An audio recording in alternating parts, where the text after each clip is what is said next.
नमस्कार, आप सभी लोगों का अपने YouTube चैनल एडी आयुर्वेद पे पुनः स्वागत करता हूं। आप सभी लोगों का जो लोग मेरा वीडियो देखते हैं उन सभी लोगों से मैं आग्रह करना चाहता हूं कि वीडियो देखते हैं तो साथ ही साथ उसको लाइक भी करते चलें, चैनल को शेयर करें और सब्सक्राइब भी करें। ये मैं आप लोगों से विनती करता हूं। पिछला जो वीडियो था उसमें 4th चैप्टर हम लोगों ने किया था। आज 5वां अध्याय शुरू करते हैं। 5वां अग्रोपहरणीय अध्याय। अग्रोपहरणीय का अर्थ क्या होता है?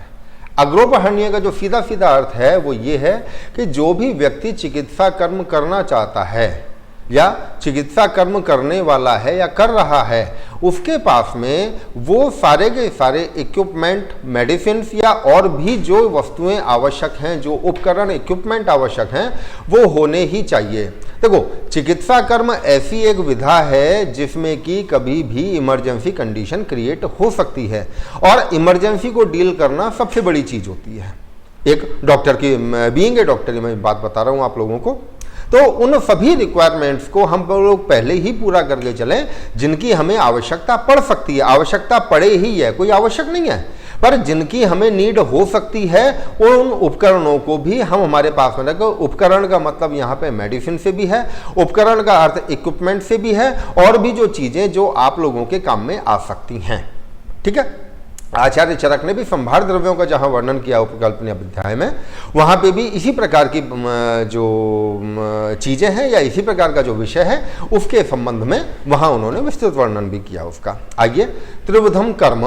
कर्म 3 प्रकार के बताए गए हैं: पूर्व कर्म, प्रधान कर्म, पश्चात कर्म इति। पूर्व कर्म, प्रधान कर्म, पश्चात कर्म। तत् व्याधिम प्रति उपदेक्षामः। इन सब कर्मों का व्याधि प्रति उपदेक्षा में कि पर्टिकुलर जो डिजीज है, जो व्याधि है, उसके संदर्भ में भी उनकी व्याख्या की जाएगी। ठीक है। तो 3 प्रकार के कर्म: पूर्व कर्म, प्रधान कर्म और पश्चात कर्म। अब सबसे बड़ी बात है कि जो सुश्रुत संहिता है ये शल्य तंत्र से संबंधित है, इसलिए यहाँ पे व्रण और व्रण से संबंधित जितने भी हैं वो चीज बताई जाएंगी। काय चिकित्सा, चूंकि जो काय चिकित्सा है वो काय चिकित्सा प्रधान ही है, तो वहां मेनली जो पंचकर्म से संबंधित 3 कर्म होंगे: पूर्व कर्म, पश्चात कर्म और प्रधान कर्म। उन तीनों के बारे में वर्णन किया जाएगा। अब चूंकि यहाँ पे शल्य तंत्र का बात करनी है हमको, इसलिए हम उसी से संबंधित जितनी भी चीजें हैं उसको बताएंगे, ऐसा आचार्य ने कहा है। आइए, अन्ये तु शास्त्रस्य अस्य तु शास्त्रस्य शस्त्र कर्म प्राधान्यात् शस्त्र कर्म एव तावत् पूर्वम उपदेक्षामः तत्संभारांश्च।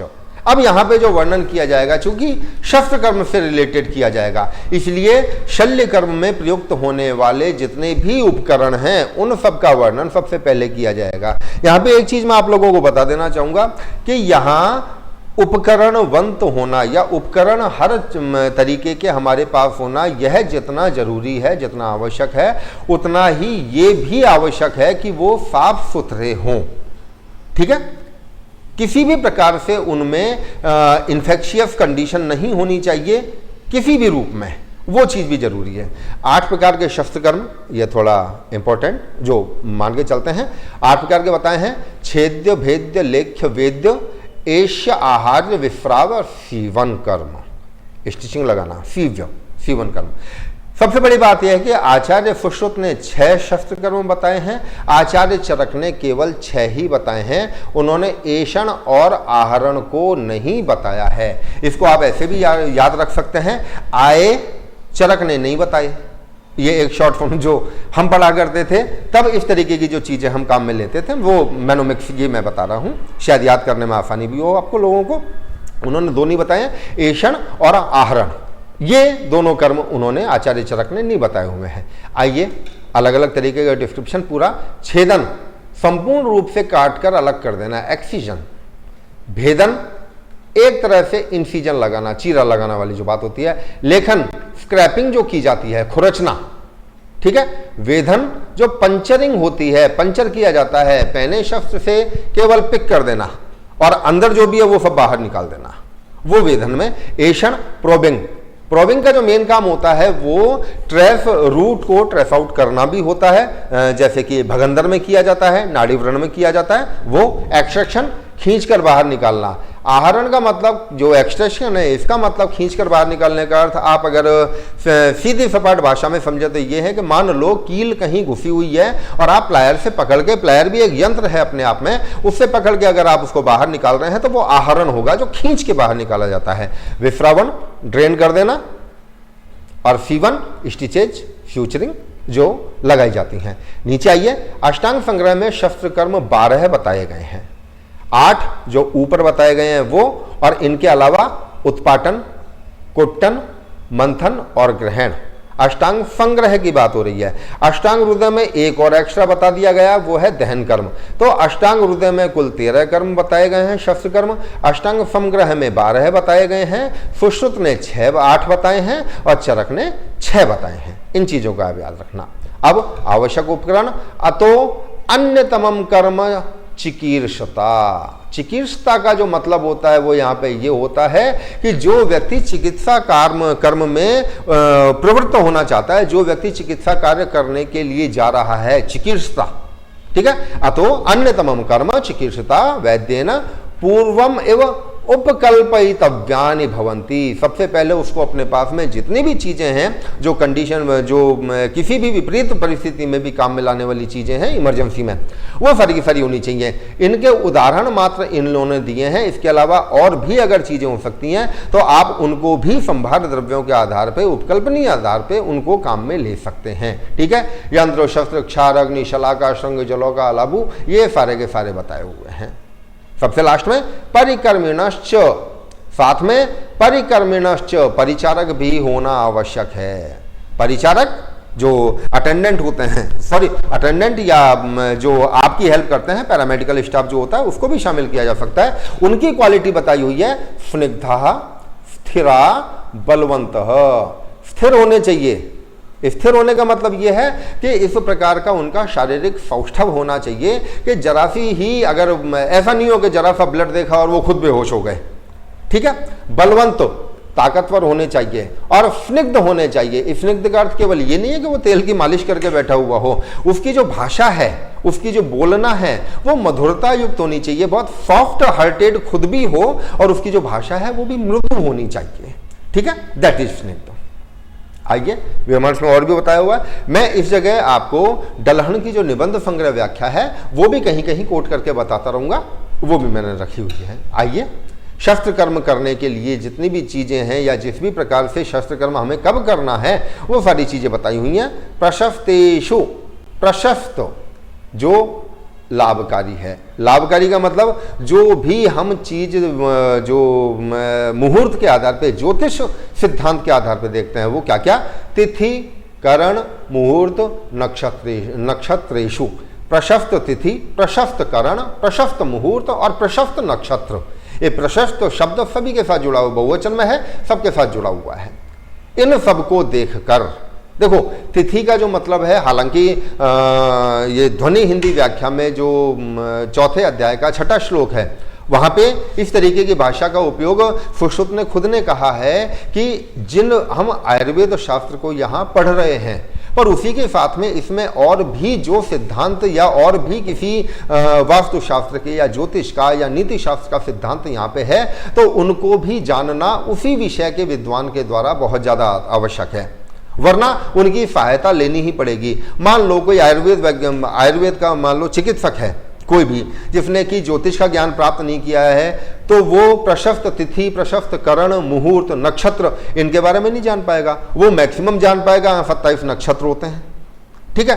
तो कौन सा प्रशस्त है, कौन सा लाभकारी है, व्यक्ति जिसका आप शस्त्र कर्म करना चाहते हैं उसके आधार पर, उसकी ज्योतिष गणना के आधार पर भी कौन सा समय ठीक होगा वो सारी चीजें। आइए, दधि, अक्षत, अन्नपान, रत्नई, अग्निम, विप्रान, विषजः च आचार्यतव्या।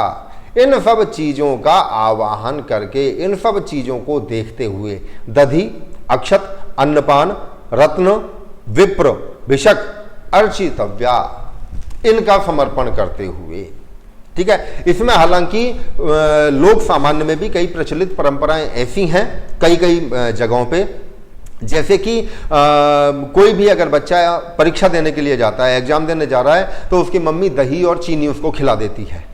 ठीक है, ये एक तरह से केवल एक गुड लक सिंबल होता है और कुछ नहीं। ये एक जो चीज बताई वही चीज यहां पे है दधि अक्षत वगैरह इनके बारे में। क्या क्या कर्म करने चाहिए, जिसका शल्य कर्म करने के लिए अगर कोई जा रहा है तो बलि मंगल स्वस्तिवाचनम, बिल्कुल उसको मेंटली रिलैक्स करने के लिए ये सारे के सारे काम में लिए जा रहे हैं। बलि मंगल स्वस्तिवाचन, स्वस्तिवाचन का मतलब आशीर्वादात्मक जो भी चीजें होती हैं ब्लिसफुल, वो सारी की सारी। आगे आइए, लघु भुक्तवंतम, जिसका शस्त्र कर्म करवाना है उसको लघु भोजन करवाना चाहिए। प्रांग मुखम आतुरम उपवेश्य, प्रांग मुखम ईस्ट फेसिंग, पूर्व दिशा में उस आतुर का मुख होना चाहिए।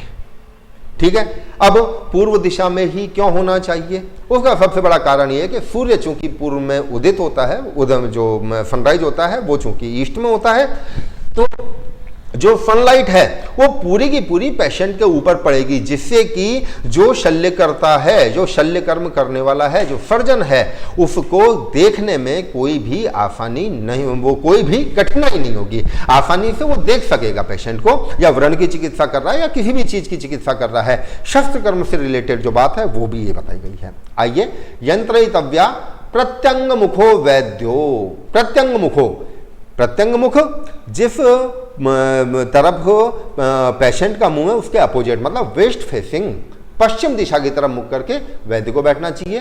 सावधानी, मर्म सिरा स्नायु संधि अस्थि धमनी ही परिहरण, मर्म सिरा स्नायु संधि अस्थि धमनी, इन सबको बचाते हुए शस्त्र कर्म करना चाहिए। क्लियर बात है। आगे, अनुलोमम शस्त्रम निदध्यात आपूय दर्शनात्, अनुलोमम, अनुलोम, आपके जो बाल हैं शरीर पे, रोम होते हैं, वो जिस दिशा में हैं उस ही दिशा की तरफ से शस्त्र कर्म करना चाहिए, विपरीत नहीं।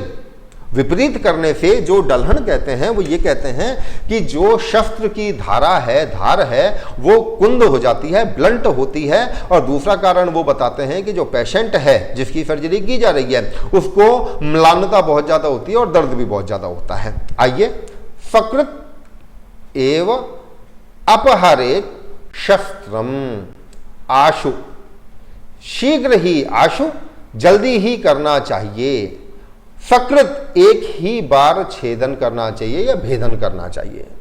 सकृत, ये शब्द आप लोग याद रखना, क्योंकि इसी अध्याय में जब आगे चलेंगे तब ये वाली लाइन विशेष रूप से आप लोगों को गौर करनी पड़ेगी आपको। ठीक है, महत्व अपि च पाकेशु, महत्व अपि च पाकेशु, अगर व्रण अत्यधिक मात्रा में पका हुआ है, शोफ बहुत ज्यादा मात्रा में फैला हुआ है, तो द्वयांगुलांतरम त्रयांगुलांतरम वा शस्त्र पद मुक्तम, अगर बहुत ज्यादा लंबे एरिए में पूज फैला हुआ है या आपको शस्त्र कर्म करना है या विश्रावण कर्म करना है भेदन करने के बाद में, तो 2 अंगुल दूरी पे या 3 अंगुल दूरी पे आपको शस्त्र पद मुक्तम, शस्त्र के द्वारा चीरा लगाना चाहिए। ठीक है, जो मैंने देखा था वो एक बार आप लोगों को बताऊं, शस्त्र पदमुक्तम का जो शस्त्र पदम, तेन शस्त्र पदम शस्त्र स्थानम, जहां शस्त्र के द्वारा हम जगह बताएंगे या जहां पे अधिष्ठान है शस्त्र कर्म करने का, वहां पे 2 अंगुल के अंतर पे या 3 अंगुल के अंतर पे शस्त्र कर्म करना चाहिए। अब 2 और 3 अंगुल के बारे में जो डलहन कहते हैं वो ये कहते हैं, द्वयंगुलावकाशम नात्यवगाढ़े त्रयंगुलावकाशम अवगाढ़े इति, 2 अंगुल के अंतर पे जो आप चीरा लगाएंगे वो ज्यादा गहराई में नहीं लगना चाहिए, परंतु 3 अंगुल की दूरी में अगर आप चीरा लगाते हैं, 2 चीरे 3 अंगुल की दूरी में लगाते हैं, तो वो आप गहराई तक लगा सकते हैं। ये हमेशा जो सर्जन है उसके कॉन्शियस पे डिपेंड करता है, उसके इंटेलेक्ट पे डिपेंड करता है कि किस प्रकार का पेशेंट उसके सामने और किस प्रकार का कर्म उसको करना चाहिए। ठीक है, इसी के साथ में आइए जो यहां बताया हुआ था लघु भुक्तवंतम के हल्का भोजन करवाना चाहिए, इसके अपवाद भी आगे आएंगे। इसी के विमर्श में हम देखते हैं, शस्त्र कर्म करने के पहले रोगी मूर्छा को प्राप्त नहीं करता है, इसलिए लघु भोजन करवाना चाहिए। न मूर्छति अन्न संयोगात, सुश्रुत संहिता ने 17वें अध्याय में बोला हुआ है। कि भोजन, लघु भोजन क्यों करवाना चाहिए, कि जिससे कि वह मूर्छा को प्राप्त ना हो। ठीक है, नेक्स्ट आइए, शस्त्रकृत व्रण के गुण। ये थोड़ा याद रखने लायक चीजें हैं किसी भी एग्जाम के पॉइंट ऑफ व्यू से, शास्त्र के हिसाब से तो है ही। आइए, तत्र आयतो विशाल समः सुविभक्तो निराश्रय इति व्रण गुण। व्रण गुण, जो बनाया गया व्रण मतलब जो चीरा लगाया गया है, जो शस्त्र के द्वारा शल्य कर्म करने वाले व्यक्ति ने बनाया है, वो कैसे होने चाहिए, आयत, विशाल, सम, सुविभक्त और निराश्रय। अब यहां पे निराश्रय का अर्थ ये है कि जो चीरा जो लगाया गया है उसमें ऊपर जो चीजें बताई गई हैं, मर्म, सिरा, स्नायु, संधि, अस्थि, धमनी, इनका वर्जन किया गया है, इनमें कट नहीं लगना चाहिए। निराश्रय का मतलब यही है कि इन सब चीजों में कहीं भी कट नहीं लगना चाहिए, ये किसी प्रकार से बाधित नहीं होने चाहिए। लिखा भी है मर्मादि के आश्रित नहीं होना चाहिए। आइए, भगवतश्चात्र आयतश्च, किसी भी पॉइंट को, किसी भी वक्तव्य को अगर दोबारा पद्यात्मक रूप में बताया जाता है तो ये अमूमन हर संहिता में ऐसा मिलेगा। भगवतश्चात्र के पुनरावृत्ति तो की गई है पर अलग तरीके से की गई है। आयतश्च विशालश्च सुविभक्तो निराश्रय प्राप्त काल कृतश्चापि व्रण कर्मणि शस्यते। प्रशस्त व्रण कौन सा होता है, शस्त्र कर्म के द्वारा बनाया गया जो प्रशस्त व्रण होता है वो आयत, विशाल, सुविभक्त और निराश्रय होना चाहिए। प्राप्त कालकृत, प्राप्त कालकृत का जो सीधा सीधा अर्थ है वो ये निकलता है कि जब पूय वगैरह पूरी मात्रा में बन गए हों और किसी भी प्रकार का कट लगाने पे उसके आम वाली कंडीशन नहीं आती हो, आमज व्रण की कंडीशन नहीं होती है, पक्व व्रण की अवस्था होती है, तो प्राप्त काल। ठीक है, आइए, प्राप्त काल के संदर्भ में ही जब हम दलहन को देखते हैं, इन्होंने भी एक चीज बताई थी जो मैंने देखा था,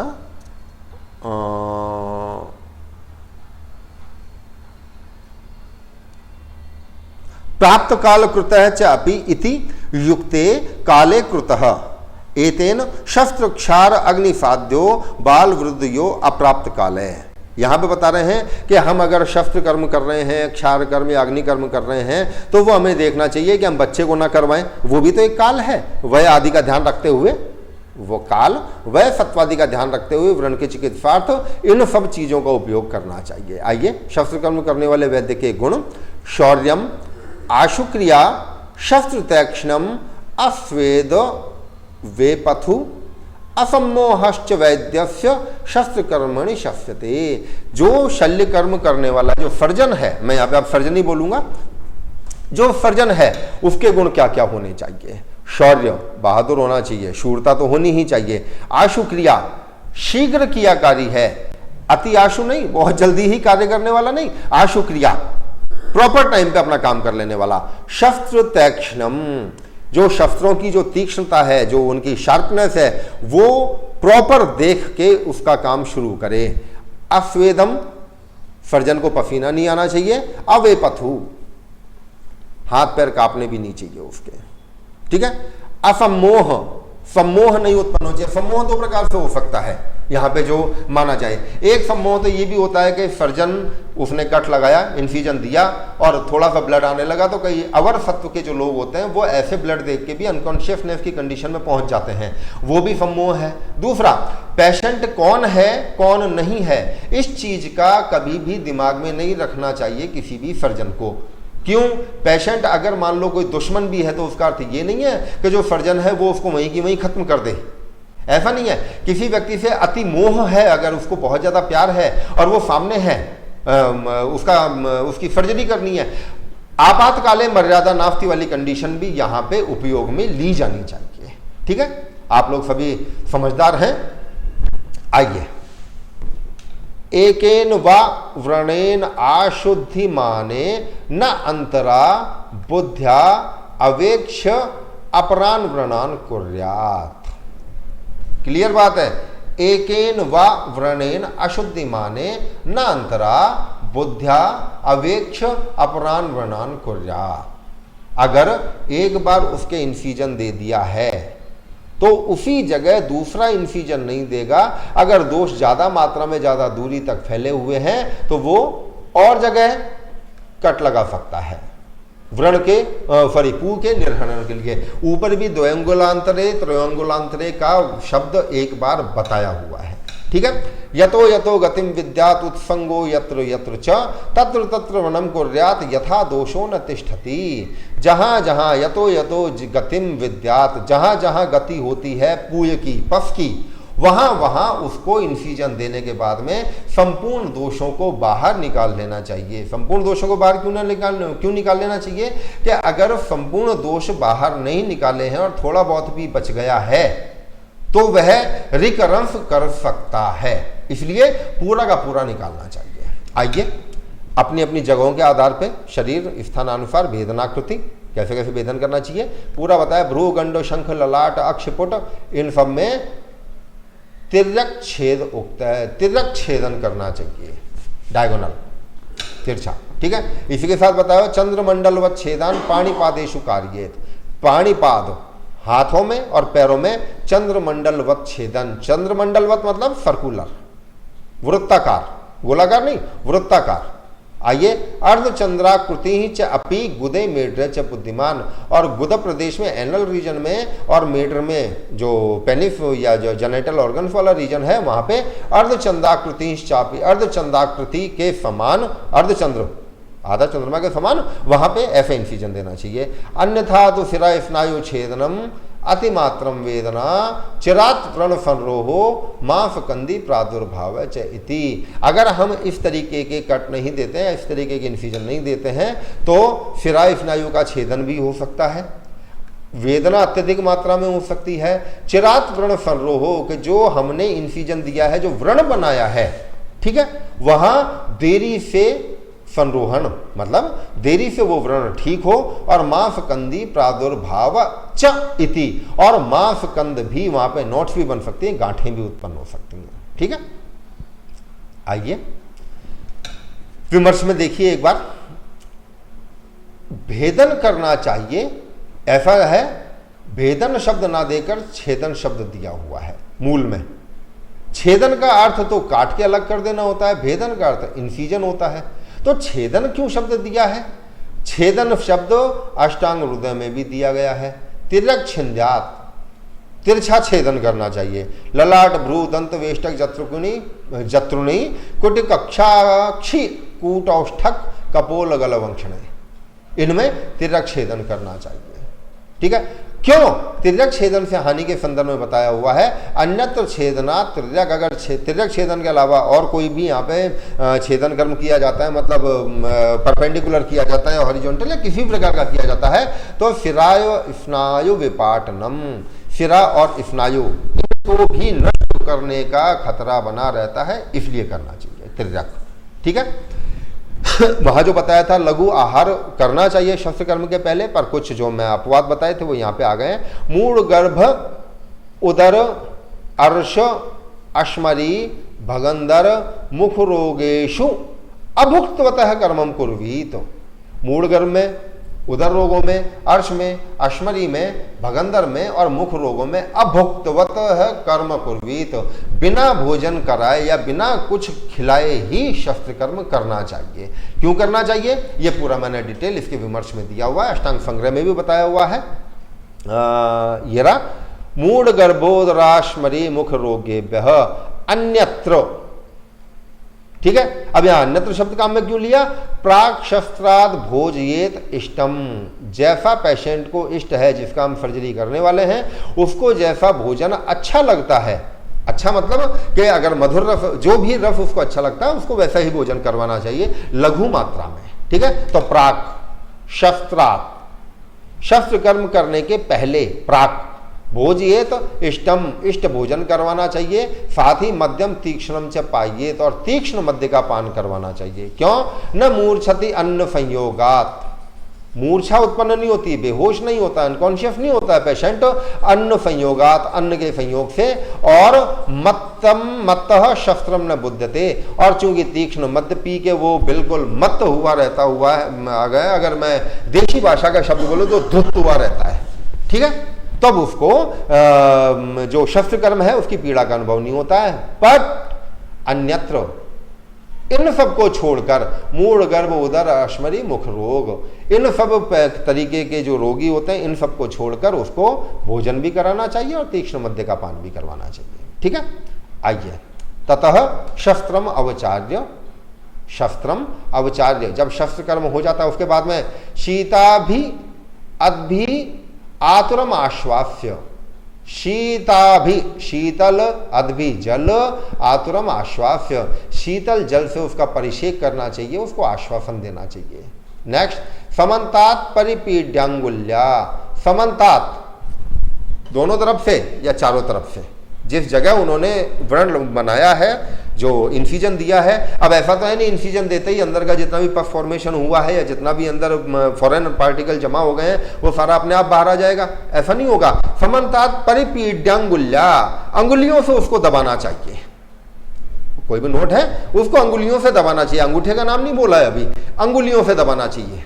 ठीक है, व्रणम अभिमृद्य प्रक्षाल्य कषायेण, अब जब इसका पूरा का पूरा अंदर का पफ बाहर निकल गया है तो अभिमृद्य प्रक्षाल्य, अभिमर्दन कर दिया, और प्रक्षाल्य कषायेण, कषाय से धोना चाहिए। अब कषाय का मतलब क्या है, यहाँ व्रण शोधक जितनी भी औषधियां बताई गई हैं, 37 जो गण हैं उनके अंदर जो बताई गई हैं सुश्रुत के अकॉर्डिंग, उन सबका क्वाथ थोड़ा ल्यूकवार्म हो उसका उपयोग करना चाहिए। आइए, प्रोतेन उदकम आदाय, प्रोतेन, प्रोत कपड़ा, उससे उदकम आदाय, जो अंदर भरा रह गया है थोड़ा बहुत भी, उसको गौच पीस बना के या कपड़े से आदाय उस पानी को बाहर खींच लेना चाहिए। उसके बाद क्या कर्म करना चाहिए, तिल कल्क मधु सर्पी प्रगाढ़ाम औषध युक्ताम, तिल कल्क, शहद, घृत, इनको औषधियों में मिलाकर, नाति स्निग्धाम, अत्यधिक मात्रा में घृत नहीं मिला हुआ हो, नाति रुक्षाम, और बिल्कुल कम मात्रा में घी भी नहीं हो, ना तो रुक्ष हो, सूखा सूखा पाउडर ही हो, या फिर बहुत ज़्यादा ही अति लिक्विफाइड हो जाए, बहुत ज़्यादा लिक्विफाइड हो जाए, ऐसा भी नहीं बनाना है। आराम से जो पेस्ट बनाने लायक बन जाए, बिखरे भी नहीं, उसको वर्तिम प्रणिदधात्य, वर्ती बना के देना चाहिए। ततः उसके बाद में कल्के नाच्छाद्य, कल्क बनाना चाहिए, उससे उसका आच्छादन कर देना चाहिए। घनाम कवलिकाम दत्वा, गौच पीस घन, हालांकि उन्होंने वहाँ बताया हुआ है, डलहन ने जो बताया वो बनाया 2 गुना या डबल करके या 4 उसके वो फोल्ड करके वो करना चाहिए, और निश्चित है या तो 2 ही करोगे या 4 करोगे, 3 करने का कोई विधान भी नहीं है। ठीक है, वस्त्र पट्टे न बदनीयात, वस्त्र पट्ट से उसको बांध देना चाहिए। और वेदना रक्षोग नहीं धूपई धूप, ये तो वेदना और रक्षा करने के लिए धूपन कर्म करना चाहिए। और इसी के साथ रक्षोग नैश्च मंत्रई रक्षाम कुर्वीत, और रक्षोग्न जो मंत्र हैं उनसे उसकी रक्षा करनी चाहिए। ये सारे के सारे शस्त्र कर्म के बाद किए जाने वाले कर्म हैं। तो पूर्व कर्म, प्रधान कर्म और ये पश्चात कर्म। आइए, व्रण धूपन के जो द्रव्य यहाँ पे जो बताया हुआ है, वेदना रक्षोग नहीं धूपई धूपियत, उसमें क्या क्या कंटेंट होने चाहिए आपके, ततो गुग्गुलु अगुरु सर्जरस वचा गौर फर्षप, इनका चूर्ण बनाकर लवण निम्ब पत्र विमिश्रई, लवण और निम्ब पत्र उसमें मिलाकर राज्य युक्तई धूपयेत, आज मिश्रई, आज घृत मिलाकर, ये सारा का सारा पाउडर बनाया अच्छी तरह, इसमें नीम के पत्ते भी मिला दिए, और उसके बाद में विमिश्रई, इन सबको मिलाकर आज्य युक्तई धूपयेत, तो घृत मिलाकर धूपन कर्म करना चाहिए। और आगे आइए, आज शेषेण चाप्य प्राणान समालभेत, आज शेषेण, अगर कुछ घी शेष बच जाए या पूरा पूरा बच जाए तो प्राणान समालभेत, प्राणों का समालंबन करना चाहिए, मतलब प्राणों को बचा के रखना चाहिए। कैसे, हृदय आदि प्रदेश का हल्का मर्दन करना चाहिए आचार्य डलहन के अनुसार। ठीक है, आइए अब यहाँ पे जो ये इतने सारे पूरे के पूरे बताए हुए हैं कि क्या क्या रक्षा विधान है, और ये क्यों बताया हुआ है, आचार्य ने पहले ही बोल दिया, रक्षोग नैश्च मंत्रई रक्षाम कुर्वीत, धूपन द्रव्य अभी जस्ट बता दिए हैं, 18वें श्लोक में बताए ये धूपन द्रव्य। और रक्षोघ्नश्च मंत्र रक्षाम कुर्वीत के रक्षोघ्न जो मंत्र है वो बताए हुए हैं, ये 19वें से नीचे तक सारे के सारे। उदकुंभा चापो गृहीत्वा प्रोक्षण रक्षा कर्म कुर्यात् तद्वक्ष्यामः, इसके बाद में सारे के सारे ये बताए गए हैं। आप लोग इसकी अगर मैं ध्वनि हिंदी व्याख्या में हिंदी देखते हैं, आप लोगों को शायद और किसी व्याख्या की तुलना में बहुत अच्छा और बहुत जल्दी समझ में आएगा, ऐसा मैं आप लोगों से शायद वादा कर सकता हूं। आप लोग तुलनात्मक अध्ययन करते हैं, हमेशा करते रहे, तो एक बार तुलना भी कीजिएगा और व्याख्या की और इस व्याख्या की, ठीक है। यहाँ जो रक्षोघ्न के बारे में इतने सारे मंत्र बताए हैं, ऐसे ही और भी जब यज्ञ वगैरह किए जाते हैं या मंगलाचरण वगैरह किसी भी रूप में होता है, स्वस्ति वाचन होता है, उसके बाद में भी ऐसा पूर्व रक्ष द्वारा है, आग्नेयम गौड़ध्वज दक्षिणे पद्मनाभस्तु नैऋत्यम मधुसूदन, ये वाले जो श्लोक हैं वो भी आते हैं जो दशों दिशाओं को कवर करते हुए चलते हैं। एक एक दिशा का एक एक देवता बताया गया है। ये देवता यज्ञ की परंपरा में अलग है, आप लोग अगर दुर्गा सप्तशती में देखेंगे तो उसमें अलग परंपरा निकलेगी। आइए इसके विमर्श में कुछ ऐसे शब्द जो आप लोगों के लिए अत्यावश्यक है जानना। कृत्या कुपित मंत्रोच्चारण से तथा अभिचार जनित कर्म से उत्पन्न, ठेठ देशी भाषा में कहें तो टोने टोटके वाला, ठीक है। इसी के साथ में गंधर्व देवगायक ईतया, ये इंपॉर्टेंट है, ईतया अन्नादि क्षय के जो कारण है वो सारे के सारे, ठीक है। आइए तथा कृत रक्षाम आतुरागरम प्रवेश्य, अब इतना सब कुछ करने के बाद में आगारम प्रवेश्य, उसको घर में प्रवेश करवाना चाहिए। आचारिकम आदिशेत, आचारिकम आदिशेत, दोनों प्रकार के आदेश देने चाहिए। आचारिक का मतलब या दोनों प्रकार से होगा, आहार और विहार, इन दोनों से संबंधित जो भी उसको नियम रूल्स बताने हैं वो सारे के सारे बताएंगे। 35 पाइए, ततः तृतीय अहनी, अहनी पहले भी बता चुका हूं, अह का मतलब होता है दिन, ठीक है। अहो रात्रि, अह रात्रि, दिन रात, 24 आवर्स, ठीक है। 8 प्रहर 64 घड़ी, वो सारी की सारी काउंटिंग हो जाती है। तृतीय अहनी विमुच्चैवम बदनीयात वस्त्र पट्टेन, अब वहां पे घनाम कवलिकाम और वस्त्र पट्ट से को भी बांध दिया था, अपने व्रण को बांध दिया था, उसके बाद में धूपन कर्म किया था और उसके बाद में रक्षा विधान कर्म किया था। अब तृतीय अहनी, तीसरे दिन विमुच्चैव, व्रण बंधन खोल देना चाहिए, ठीक है। आगे देखिए, न च एनम त्वरमाणो अपरेद्यु मोक्षयेत, त्वरमाणो त्वरित, बहुत जल्दी, वो नहीं खोलना चाहिए। मैंने एक शब्द लिखा था इधर, वो इसमें है कहीं,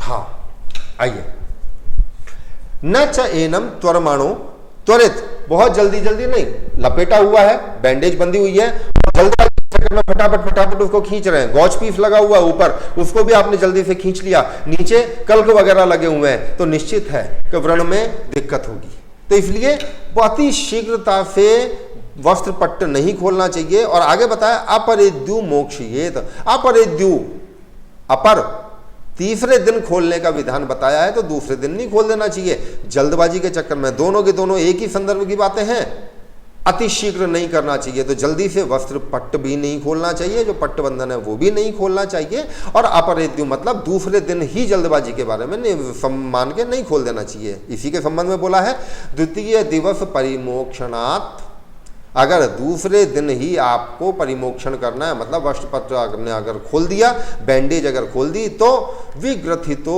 व्रण चिरात उपसंरोहति, गांठें उत्पन्न हो जाएंगी अगर दूसरे दिन खोल देते हैं तो। व्रण चिरात संरोहति, जो व्रण है और ज्यादा देरी से भरना शुरू होगा, हीलिंग प्रोसेस लेट हो जाएगी। और सबसे बड़ी चीज, तीव्र रुजा च भवति, और अत्यधिक वेदना होती है, तीव्र रुजा होती है। आइए, व्रण पट्ट खोलने के बाद में जो कर्म है, अतः ऊर्ध्वम दोष काल बलादीन वृक्ष, दोष काल बल, इन तीनों को देखकर कषाय आलेप बंध आहाराचारान विदध्यात, उसको सब कुछ प्रकार से उपयोग करना चाहिए। कैसे? वातादि दोष ऋतु आदि काल रोगी की जो बल है वो पूरा पूरा देख के कषाय लेप बंध आहार और आचार का उपयोग करना चाहिए। आइए, अंतर्दोष व्रण संरोहण से हानि, व्रण रोपण से हानि।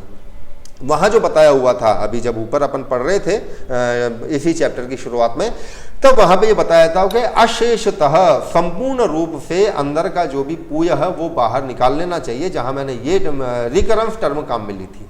ठीक है, दोबारा जैसे ही देश काल परिस्थिति अनुकूल होती है दोबारा से व्रण में पूय बनना शुरू हो जाता है। इसी के बारे में बोला हुआ है, न च एनम त्वरमाणः स अंतर्दोषम रोपयेत। तो जल्दी जल्दी ठीक हो जाए, इसलिए अगर अंदर कुछ रह भी गया है, पस फॉर्मेशन वगैरह रह गई है, पस वगैरह रह गया है, तो फटाफट ठीक होने के चक्कर में उसका कभी भी रोपण नहीं करना चाहिए। मतलब मेडिसिन लगा दी आपने तो ये कल लगा दी और आप बस के आयुर्वेद है बहुत जल्दी ठीक हो जाएगा, ये चीज नहीं। सही अल्पेन अपि अपचारेण अभ्यंतरम उत्संगम कृत्वा भूयोपि विकरोति। अंदर रह गया है, शेष रह गए हैं दोष, और आपने रोपण कर्म करना उसका शुरू कर दिया, तो अगर हल्की मात्रा में भी, कम मात्रा में भी अगर दोष रह गए हैं अंदर, तो कम मात्रा में अपचार अगर किया जाएगा, वही जो फेवरेबल कंडीशंस आ जाएंगी, तो उन्हीं फेवरेबल कंडीशंस के कारण भूयोपि विकरोति, अंदर ही अंदर बहुत ज्यादा मात्रा में उसके विकृति उत्पन्न कर देगा। नेक्स्ट पे आइए, कहाँ है ये रहा, भवंती छात्र तस्मात् अंतर बहिश्चैव सुशुद्धम रोपयेत व्रणम। अंदर बाहर से अच्छी तरह शुद्ध कर देना चाहिए व्रण को। रूढ़े अपि अजीर्ण व्यायाम अव्यायादीन विवर्जियेत। वही जो ऊपर आचाराधिक एक शब्द काम में लिया जाए, आहार और व्यवहार दोनों का काम में लिया गया, वहां भी बताया हुआ, ये उसी का ही वर्णन आगे किया हुआ है कि रूढ़ हो जाने पे कि व्रण पूरा का पूरा भर गया है, पूरी तरीके से वुंड हीलिंग हो गई है, उसके बावजूद भी अजीर्ण व्यायाम और व्यवाय इन तीनों चीजों से बचना चाहिए। ठीक है, आइए, हर्षम क्रोधम भयम च अपि यावत स्थैर्योपसंभवात।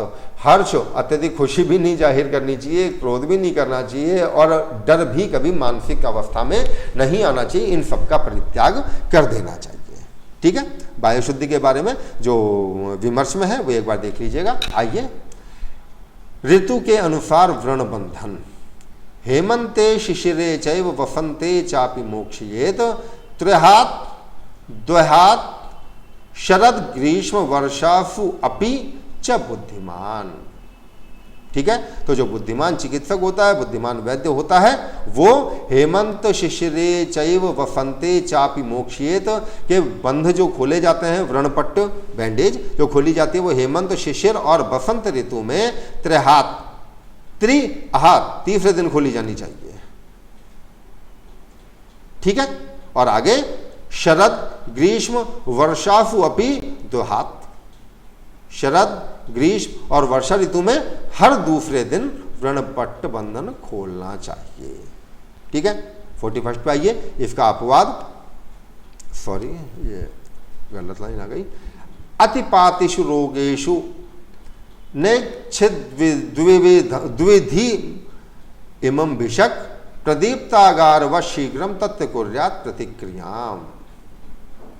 ये उपलक्षण या उदाहरण दिया हुआ है, उपमा बताई गई है। आइए, शस्त्र कर्म वेदना शमन के उपाय इंपॉर्टेंट है, प्रैक्टिकली भी आप इसको अप्लाई करेंगे तो उससे लाभ निश्चित मिलेगा। आयुर्वेद है मिथ्या नहीं जाएगा कभी भी। आइए, या वेदना शस्त्र निपात जाता। या मीन्स जो बोलते हैं ना, जैसे सरस्वती वंदना बोलते हैं, या कुंदेन्दु तुषारार्धवला, या मीन्स जो देवी। इसी प्रकार या वेदना, जो वेदना, जो पेन शस्त्र निपात जाता, शस्त्रों के निपात, शस्त्र को अप्लाई करने के कारण होते हैं। और तीव्र शरीरम प्रदुनोति जंतु, और तीव्र जो हमारे शरीर में या पेशेंट के शरीर में पीड़ा होती है, घृतेन सा शांति मुपैति सिक्ता पोषणेन यष्टि मधुकान्वितेन। अगर घृत में मुलैठी का चूर्ण मिलाकर वहाँ पे उसका सेक किया जाए थोड़ा ल्यूकवार्म करके, तो उसको निश्चित ही लाभ प्राप्त होता है। इति सुश्रुत संहितायाम सूत्र स्थाने अग्रोपहरणीयो नाम पंचमो अध्याय। अग्रोपहरणीय नामक यहाँ पे 5वां अध्याय शुरू होता है। इसी में ही डलहन ने जो एक चीज बताई थी,